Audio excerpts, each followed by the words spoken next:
اظهار نگرانی پیمان ملی تاجیکستان از سفر قریب الوقوع امامعلی الرحمن به اتحاد اروپا و امریکا.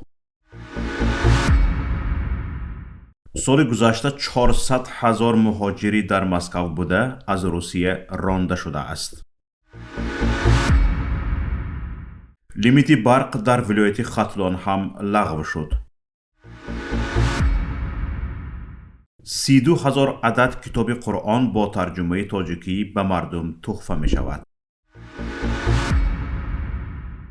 پیمان ملی تاجیکستان ائتلاف مخالفین تاجیک در خارج با پخش اظهارات از سفر قریب الوقوع امامعلی الرحمن به ایالات متحده آمریکا و اروپا اظهار نگرانی نموده اجازه سفر به دیکتاتور را کمک کشورهای آزاد در تعقیب دیگراندیشان و نشان دادن چراغ سبز به او در صادر کردن جنایت‌های ضد بشری و پایمال کردن حقوق و آزادی‌های شهروندان نامیده است.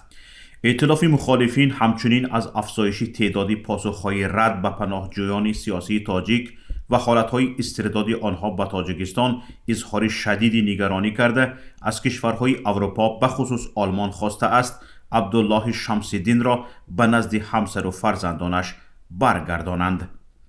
در اظهارات گفته می شود که امامعلی الرحمن نقشه دارد از 21 مارت سال 2023 تا 29 مارت به اروپا و ایالات متحده آمریکا سفری کاری انجام دهد. این سفر به قلمروی کشورهای مثل آلمان، بریتانیا کبیر و ایالات متحده آمریکا که اساس بنیادی نشان ارزش‌های دموکراتی اعلان شده است صورت می‌گیرد. پیمان ملی تاجیکستان در اظهارات خود از آن نگرانی می‌کند که از جنایت‌های بی‌سابقه ضد بشری امامعلی الرحمن در بدخشان مثل قتل و کشتار و شکنجه‌های بی‌رحمانه یک سال نگذشته جامعه اروپا و آمریکا این ظلم و استبداد او را فراموش کرده اند.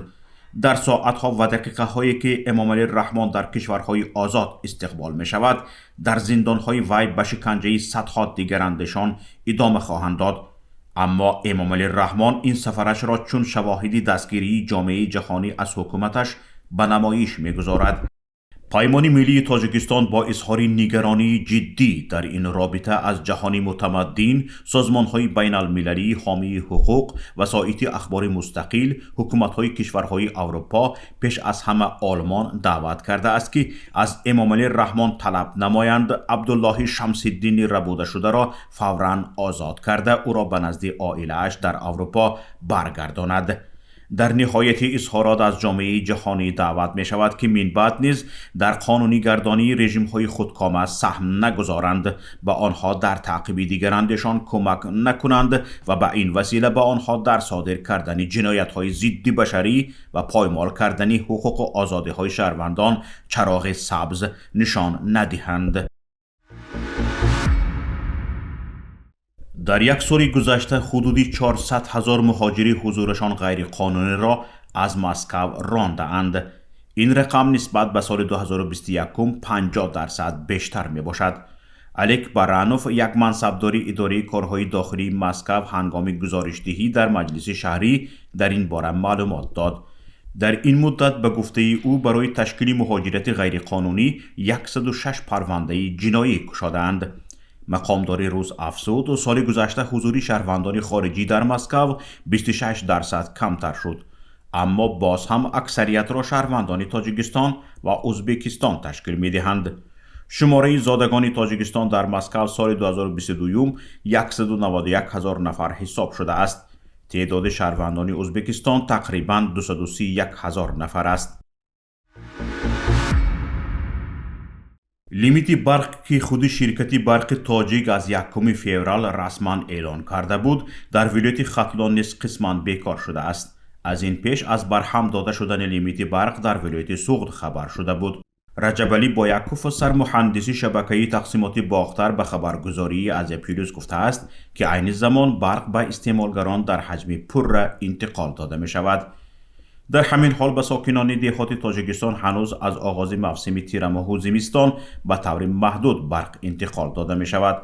شرکت برق تاجیک مدت زیاد جاری شدن محدودیت را انکار می کرد، لیکن آخر ماه ینور درباره از 1 فوریه جاری شدن رجه محدودی استفاده برق بر اثر نارسایی ذخیره های آبی و انرژتیکی خبر داد. در خبر ذکر شده بود که محدودیت تنها به شهرهای نسبتاً بزرگ جمهوری دخل ندارد. رژه محدودی انتقال برق تا حال در برخی از ناحیه‌ها عمل می‌کند. در شرکت برق تاجیک قبلا اظهار داشته بودند که بیکار شدن محدودیت انتقال برق به شرایط آب و هوا و ذخیره‌های آبی وابسته است. اما تا به حال درباره برهم داده شدن لیمیت برق خبری رسمی نشر نشده است. احتمال می رود هر لحظه برق خاموش و لیمیت برق دوباره جاری شود. مقامات تاجیکستان قصد دارند در عرفه ماه رمضان 32,000 کتاب مقدس قرآن با ترجمه تاجیکی به مردم تاجیکستان تحفه کنند. در این باره سخنگوی کمیته دین، تنظیم عنعنه و جشن و مراسم به رسانه‌های محلی اطلاع داده است. افشین مقیم سخنگوی این نهاد گفته است 32,000 نسخه کتاب قرآن با صفت بلند در نشریات ایرگراف نشر شده در عرفه ماه رمضان از جانب اتحادیه‌های دینی و مدیران بخش دینی شهر و ناحیه‌ها به مردم کشور تقدیم می شود. افشین مقیم گفته که با دست دادن امکانیت‌های مالی کتاب قرآن با تعدادی باز هم بیشتر نشر و به مردم رایگان دسترس کرده می شود. سخنگوی کمیته دین، تنظیم عنعنه و جشن و مراسم گفته است که تا سال 2014 در کشور اطراف 200,000 نسخه کتاب قرآن با ترجمه تاجیکی نشر شده بود و حالا طلبات بیشتر شده است. یادآور می‌شویم که یک هفته پس 23 مارس در تاجیکستان ماه رمضان آغاز می شود. سنه آغاز رمضان دیروز ضمن یک جلسه شورای علمای کشور اعلان کرده شد.